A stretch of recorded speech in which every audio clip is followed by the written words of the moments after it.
Okay, so I'm going to start off this episode by thanking all of you for tuning in to our episodes every week, whether that be because you're curious about true crime, have an interest about it. Um, I did look up a study conducted by the University of North Carolina stating that the fascination with true crime stems from several causes. They say that these sensational stories are being attracted by people because of the curiosity about the motivation of the criminals, concerns about justice and legal system, and even the thrill of solving a real life whodunit. Now, Amadi and I have already talked about why we have an interest in true crime from our introduction, which was actually the first episode we uploaded on our platform. But today, we're going to talk about an individual who had an interest in true crime, but that became very unhealthy. So, hello, I am the Grin, and joining me tonight is the lovely Amadi. Welcome to our podcast, a place where we do not shy away from the gruesome details, where some things may be triggering and hard to hear. Listener discretion is advised, so get yourself in the right space of mind and let's talk about dark shit. So today we're going to be talking about Jung Yoo-jung, a 23-year-old from Busan, South Korea. She was an average citizen. She was a carer for her grandfather. People described her as kind, hardworking, but also shy and not really a people person. She basically kept to herself most of the time. Jung Yoo-jung was also someone who was very interested in true crime.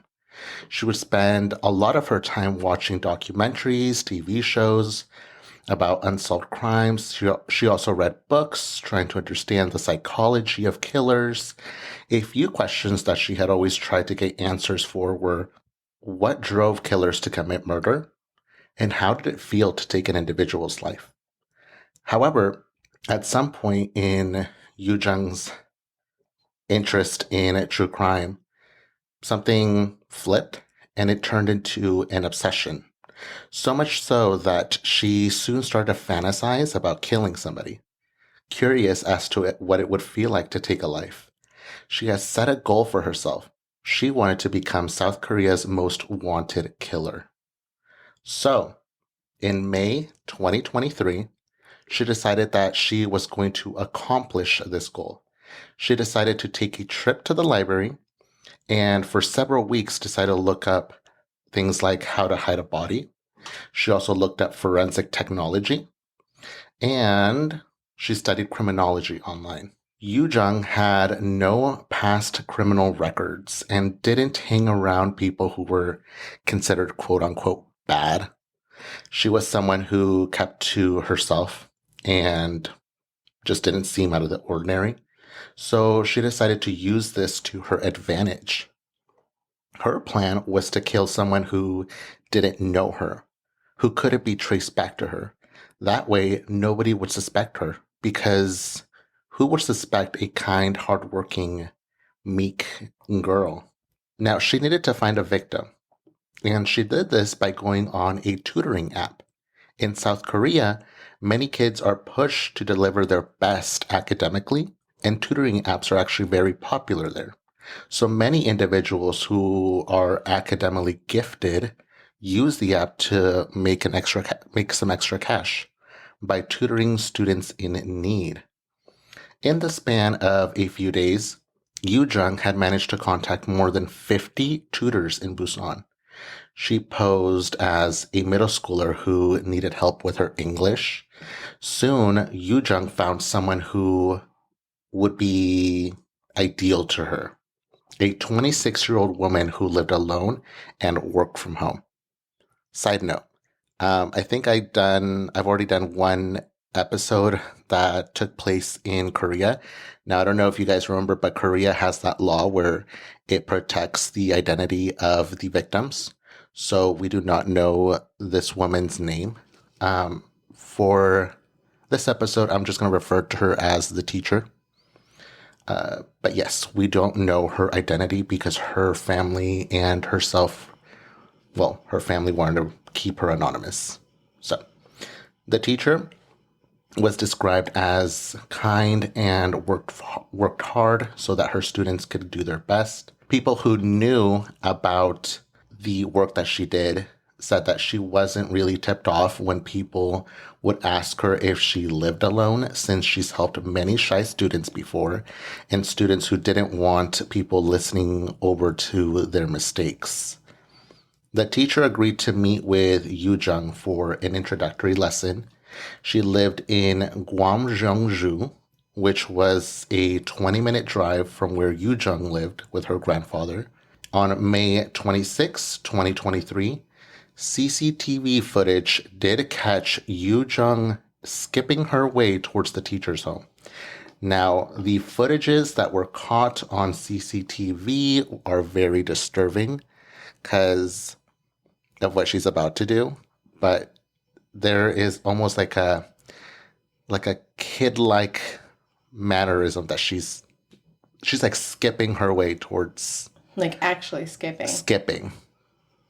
Yeah, you don't even see kids nowadays skip. That's very true. She's really trying to play in the whole like, I'm a child. Yeah, she is. She even dressed up in a school uniform that she had purchased online. And she had also decided to cut her hair and tie it back, trying to make herself seem more youthful and innocent. She arrived at the teacher's home at around 5:30 p.m. Once inside, they introduced each other. And then Yoo-jung immediately asked to use the restroom, to which the teacher directed her towards. However, Yoo-jung only did this because she wanted to make sure that the teacher was in fact by herself. So once she noticed that there was nobody in the home and it was just her and the teacher, Yoo-jung took out the kitchen blade that she had hidden in her backpack and then immediately rushed towards the teacher. There, she caught her by surprise, stabbing her more than 100 times. Every time she swung the knife, she focused on vital areas such as the neck and chest area. There were defensive wounds, but the teacher unfortunately didn't have much of a chance, especially with the first few stabs that she received. Yoo-jung expressed that she continued to stab her even after her victim stopped breathing, just to ensure that she was dead. 1 hour after the murder, Yoo-jung was caught by CCTV footage leaving the apartment dressed in her victim's clothing, clothes that she had stolen from her wardrobe. In the footage, it seemed like she tried to disguise herself as her victim and continued to go to a few supermarkets here and there to buy things like trash bags, cleaning supplies, and sharp objects. Items that she would later use to dismember her victim and clean the murder scene.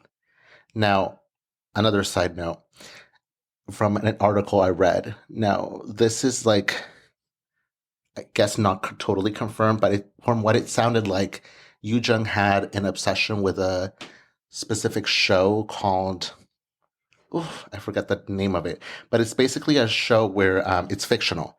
And the protagonist in that show goes and kills another woman and then takes on the woman's identity.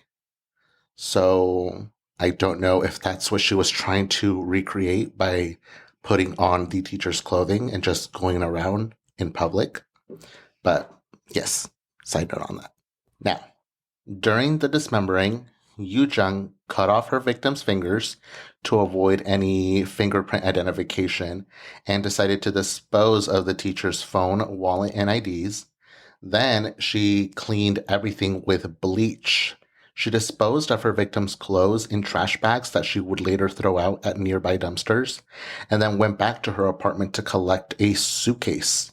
Yoo-jung did.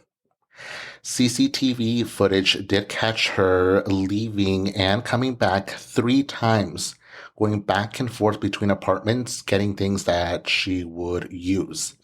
In the footage, she never once seemed fazed as to what she had just done. And about the horrible things that she's about to do. Once back at the apartment, she put the dismembered limbs into the suitcase. And on May 27 at midnight, CCTV footage caught her hailing down a taxi by the side of the road and asked the taxi driver to take her to Yangsang, which is near a river. And this area is located 12 miles north of Busan. She put the suitcase in the trunk herself, telling the taxi driver that she needed no help with it. Once in the car, she made no conversation with the driver. She didn't even want to make eye contact with him. Then he drove her to the river. Once they were near in a dark, secluded area, she just told him to drop her off because she was fine to walk from here on out. When she got down, again, she didn't say much to him. She just wanted her suitcase and left. When he offered to help her, she said no. She immediately paid him in full and then just disappeared into the night. Luckily, the cab driver had a very bad feeling about her and about everything that was going on. In his head, he said, in quote, "Who the fuck takes a taxi to the river in the middle of the night with a very heavy suitcase and is asked to be dropped off in the middle of nowhere?" He wasn't asked to stay, but he did decide to drive around the area and then drive back to where he dropped her off or near there. And he caught her again, still rolling down her suitcase. But it seemed like this time she was walking around with the suitcase and it seemed much lighter than before. When he noticed this and she noticed him, she flagged him down again and then asked to be taken to her home, to her actual apartment. She didn't know, or police think that she didn't know, that it was the same driver who took her there. And he also made sure not to act suspicious in front of her. Once he dropped her off, he listened to his gut and immediately phoned the cops because he had a very, very bad feeling, telling them about the suspicious woman who probably dumped something near the river and gave them her home address, which thank goodness he listened to his gut, because apparently the area where she went to go dump her victim's body has very tall weeds that are always being covered in pesticide. So, and I didn't know this, but apparently pesticide quickens the decaying of a body. No, that makes sense. Yeah. Mm-hmm. So if he wouldn't have phoned the cops that night, over time, if nobody would have found the body, it either would have been like really hard to identify or nobody would have ever found the body. And she probably would have gotten away with it. Police arrived at Yoo-jung's apartment and asked why her suitcase is covered in red stains, to which she responded that she had an accident and was menstruating very heavily. Why? Why do girls? That is so dumb. Menstruating very heavily that I got all over my suitcase. That does not work like that. She's a girl. She should know this. She's not a very good liar because this is not going to be her only lie. But yes. And how old was she again? She's 23. Okay. When the police took her to the hospital to get checked, they realized that the blood was not hers. She then changed her story, stating that she had just given birth and wanted to get rid of the baby. So she placed the baby in the suitcase and disposed of the body at the river. But an ultrasound immediately found out that that was another lie. But they tested the blood on the suitcase, right? Yes, because they realized it's not hers. We'll get to there. She's so dumb, and that's her second. It's even worse if you just like got rid of a newborn baby. Yes. She's so stupid. Oh my God. Yeah, I don't know what she was thinking. That didn't make it anything any better. There was no thought. She didn't think of anything.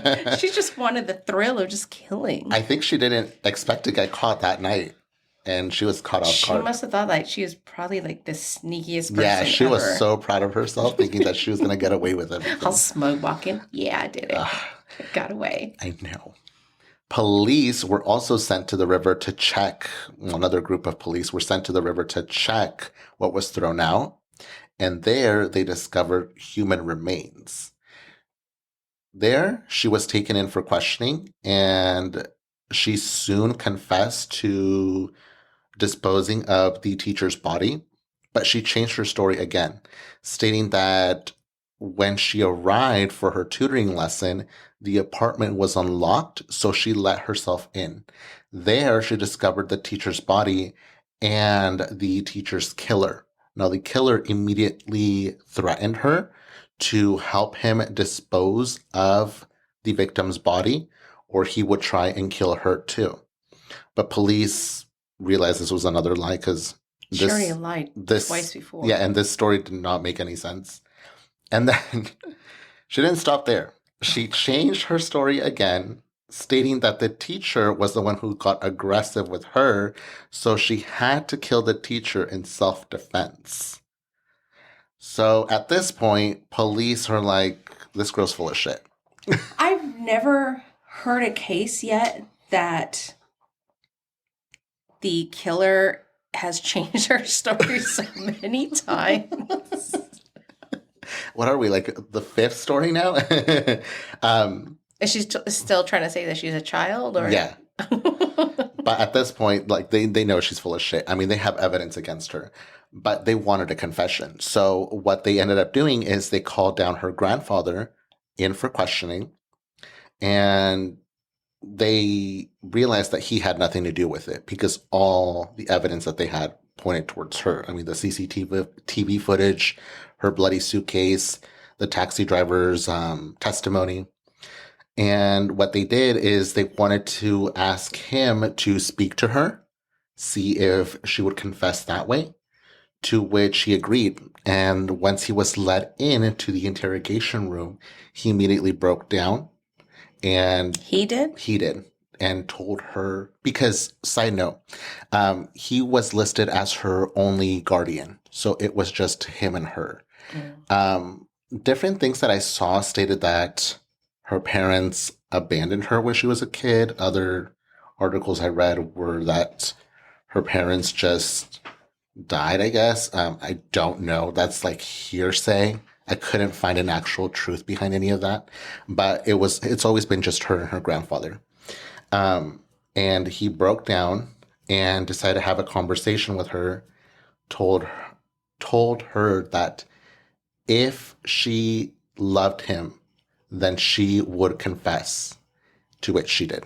And she confessed everything to police, how she was obsessed with killers and their methods, how she wanted to take a life just because she was curious, and she confessed everything without any emotion.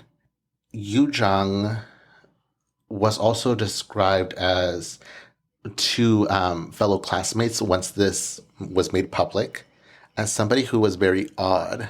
Odd in a sense, like, yes, she was shy, but she was also somebody who would keep to themselves, and they would describe her as somebody who would give you like a bad feeling.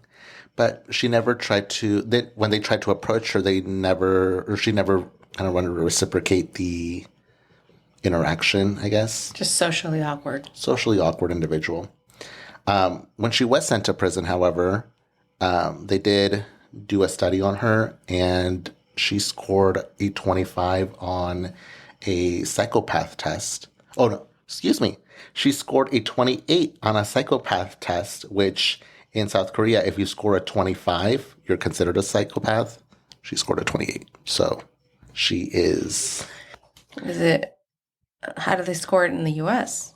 I don't know how they score in the U.S. Oh, but also keep in mind that test isn't super accurate either. But I mean, Is it like one of those Facebook tests? no, no, no, no, no, no, no, no, No, no. I'm sorry. I'm kidding. I'm kidding. It's like you trying to use what is it called? Polygraph test. It's like you trying to use a Oh, okay. polygraph test on an individual. Like, I mean, they could score something, but it's not something that could like It's be not used against them. reliable. Yeah, exactly. But yes, they theorize that she is a psychopath based on that test. And on November 24th, 2023, Jung Yoo-jung was sentenced to life in prison without the possibility of parole. Side note, the taxi driver that went to police wanted to, oh, and then if you are curious too why I kept referring to him as a taxi driver, he wasn't a victim, but he wanted to remain anonymous because when he found out of what she confessed to, he was so fearful of his life, thinking that this girl could actually be released from prison and might go after me, and wants to stay anonymous. No, it's a smart guy. Mm-hmm. But he had good intuition. Yeah. He's a smart guy. Yeah. Especially when you're a taxi driver who works like nights Like, and you that's what you see do. a lot of shit. But this young girl dragging around a suitcase really gave him like a bad feeling real deep inside him And that especially since she wouldn't like look at him, or she was just being like shady. yeah, Yeah, it's weird. it's very weird. Well, to me, what I would think if that was me, it would just be weird. But he had another feeling in him. He's just around it a lot. He just knows like when there's shady people. Yeah, He just knows something's off. probably. So yes, that was the case of the curious killer in South Korea. She just makes it bad for all the other people who have an interest in a curiosity in true crime. I've never got to the point where like, what does it feel like killing somebody? But I that's don't weird. think anybody with like I don't in their right mind would think that way. I think she's just somebody who Well, because you said it just started off with her just being interested in true crime. yes, it did. Yeah. And then it quickly escalated into, yeah, I want to know what that feels like. I want to be Korea's most wanted. And I never said that she had like she grew up like with trauma or anything bad happening to her. She just grew up with no parents. She's just had her grandfather and normal life. From what I read is that he was just loving towards her. There was nothing bad there. And it took him to go down there in tears in order for her to confess. So That's crazy. She's natural. She's just naturally crazy. Yeah. A very evil individual. And the scariest thing is that when this was also made public, there was another teacher who came forward, another tutor from the app, who said she was about to agree to Yoo-jung coming over, but something changed in her schedule and things didn't work out. And to this day, she's so thankful that something changed in her schedule because that could have been her. See, in the beginning, I was thinking like, if she's somebody who is interested in true crime, that means she's done a lot of studying and studied on how to get rid of a body, how to not get caught. But the first thing you said is that she went on an app to find somebody. Mm-hmm. On apps, don't you have to register yourself? Exactly. I was like, right when you said that, I was like, she's immediately going to get caught. Yeah, you would register yourself. It didn't help. Yes, she changed her identity, made herself seem younger as like a student trying to get a tutor, but that doesn't help your case. They can still track you. Yeah. And it's not just that. It's so many other things that I feel like I don't think she honestly cared. I don't know. Because the whole leaving the apartment, going back and forth, getting things, taking it back, people see you. But she was dressed up as the teacher, right? Like she was trying to make herself look like she was the teacher. That's true. When you said that, I was like, oh, that's kind of like a smart thing to do. But no. Then it goes back to she changed her story like 5 times. She's dumb. No. No. Come on. Menstrual blood. she's done. I'm sorry, it's stupid. Then you change it to like, oh no, I had a baby and I killed it. The fuck is wrong with you? This girl's just dumb. Oh my God. Yeah, she's psycho. Yes. But yes, that is the case of the curious killer from Korea. A recent case, but a frightening case nonetheless, because it just proves that there are very evil individuals out there who can target you just at a random point. Out of curiosity. Out of curiosity. There you go. Let us know what you think about this case. And if you like it, make sure you give us a like, you share, and give us a follow, please. Subscribe. Subscribe. What else do they say? I don't know. Whatever the lingo is, do all that, please. And yes, Amadi, did you want to add anything else? Nope, we're good. Okay. We reset it all. Well, with that, remember to be well. Be safe. And see you next time. Bye. Bye.